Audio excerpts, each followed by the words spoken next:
आप देख रहे हैं द फैक्ट इंडिया में हूं आपके साथ शेख जुएब। पंजाब के हजारों किसान लगातार तीसरे दिन हरियाणा की सीमाओं पर डटे हैं और दिल्ली आने पर अड़े हैं। शंभू बॉर्डर पर विरोध प्रदर्शन का तीसरा दिन है। बुधवार को दिन भर किसानों ने पंजाब हरियाणा की सीमाओं पर बैरिकेड्स तोड़ने की कोशिश की। सुरक्षा बलों ने किसानों को रोकने की पुख्ता तैयारी की है। रबर बुलेट से फायरिंग से लेकर आंसू गैस के गोले दागे जा रहे हैं और ड्रोन से भी अटैक कर प्रदर्शनकारियों को खदेड़ा जा रहा है। इस बीच किसान नेताओं ने केंद्र सरकार से बातचीत के प्रस्ताव को स्वीकार कर लिया है।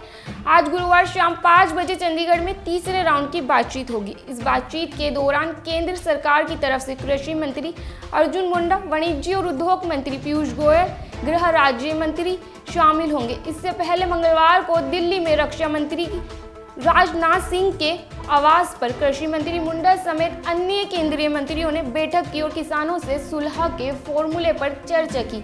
यह भी समझा गया कि कैसे बातचीत का क्रम आगे बढ़ाया जाए। उसके बाद यह तय हुआ कि किसानों से तीसरे राउंड की बातचीत की जाएगी। किसानों को मनाने की कोशिश की जाएगी। सरकार ने किसानों की 10 मांगें मांग ली है। 3 मांगों पर बात अटकी है। फिलहाल किसानों ने स्पष्ट कर दिया है कि वो बिना समाधान के पीछे नहीं हटेंगे। बैरिकेड्स तोड़कर दिल्ली के लिए कूच करेंगे। इन बैरिकेड्स को तोड़ने और हटाने के लिए किसान जरूरी संसाधन भी एकत्रित कर रहे हैं। शंभू बॉर्डर पर हजारों किसान राशन पानी के साथ डटे हैं। वहीं पंजाब किसान मजदूर संघर्ष कमेटी के महासचिव सरवन सिंह पंडेरा का कहना है कि हम आज पूरी तरह से सकारात्मक मूड में बैठक में शामिल होने जा रहे हैं और हमें पूरा विश्वास है कि इस बैठक से कोई सकारात्मक समाधान निकलेगा। आगे बढ़ने से पहले किसान मजदूर संघर्ष कमेटी के महासचिव सरवन सिंह पंडेरा को सुन लीजिए। हम चाहेंगे स्वयं प्रधानमंत्री जी उनसे बात करें और इन मांगों का आज हल हो जाए, ये सभी के लिए सुखद होगा। और दूसरा, अन्यथा लगता है कुछ ऐसा तो ये लोकतांत्रिक मुल्क है, हमें दिल्ली में पीसफुल ढंग से अपना आंदोलन करने की इजाजत दी जाए। ये रास्ते सरकार खुद स्वयं खोल दे और जो एजेंडा होगा वो वही है जो हमने 10 मांगों का दिया हुआ है, जिनमें से एमएसपी खरीद की गारंटी का कानून बनाने की बात है। सभी फसलों के दाम डॉक्टर स्वामीनाथन कमीशन की रिपोर्ट के अनुसार हम कहते हैं दीजिए C2 प्लस 50%।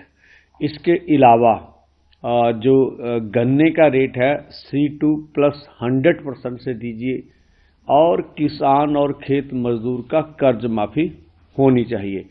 और भी पहले मानी हुई हमारी मांगे हैं।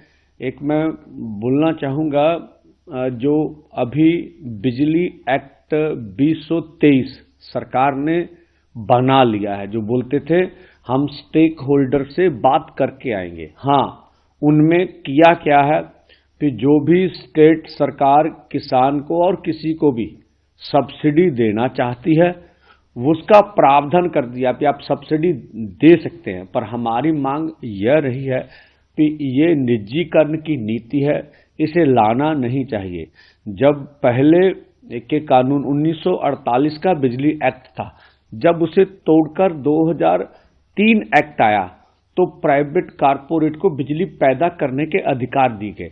अब जब 2023 एक्ट आया है तो प्राइवेट कारपोरेट को बिजली के दाम तय करने के भी अधिकार मिल गए हैं। इससे पूरे देश के आम लोग, साधारण जो उपभोक्ता हैं, उनके ऊपर बहुत ज़्यादा दबाव होगा, आवाज़ सुननी पड़ेगी, अथवा जो आगे होगा वो ठीक नहीं होगा। तो हम आशा करेंगे, हम पूरे पॉजिटिव मूड से आज मीटिंग में जा रहे हैं और पूरे विश्वास के साथ आज मीटिंग में जाएंगे कि इस मीटिंग में कोई सुखद हल आने वाले समय में निकल के सामने आए। इससे पहले कृषि मंत्री मुंडा ने कहा था कि जल्दबाजी में एमएसपी पर कानून नहीं बनाया जा सकता, बातचीत के जरिए मसले को सुलझाया लिया जाएगा। वहीं सरकार की तरफ से कहा जा रहा है कि बातचीत के जरिए ही मसले का हल निकलेगा। सरकार का यह भी कहना है कि 13 में से 10 मांगे स्वीकार कर ली गई है। 3 मांगों को मानने के लिए कुछ समय चाहिए। इन तीनों को लेकर ही पेच फंसा है और सरकार के लिए दुविधा है, क्योंकि सभी राज्यों से बात करनी होती है। सरकार जरूर चाहती है कि इन मांगों पर आगे बढ़ा जाए, लेकिन समय की सीमा है। किसी तरह से मांगों को पूरा किया जाए, इसके लिए सरकार को समझने के लिए कुछ वक्त की जरूरत है। इन मसले की बागडोर राजनाथ सिंह ने भी अपने हाथ में ली है। सिंह बीजेपी के बड़े चेहरे हैं और गृह से लेकर कृषि मंत्री तक रह चुके हैं। उन्होंने भी बुधवार को अर्जुन मुंडा के साथ कुछ सुझाव शेयर किए हैं। तीसरे राउंड की बैठक में इस सुझाव पर भी बात हो सकती है। बातचीत के बीच का रास्ता निकलने की कोशिश की जाएगी।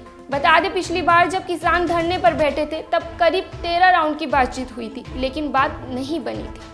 अंत में प्रधानमंत्री नरेंद्र मोदी सामने आए थे और उन्होंने तीनों कृषि कानून को रद्द करने का ऐलान किया था।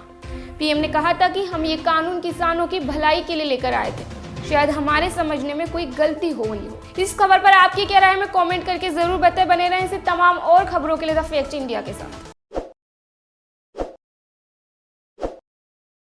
ताज़ा खबरों के लिए विजिट करें द फैक्ट इंडिया की वेबसाइट और डाउनलोड करें द फैक्ट इंडिया ऐप।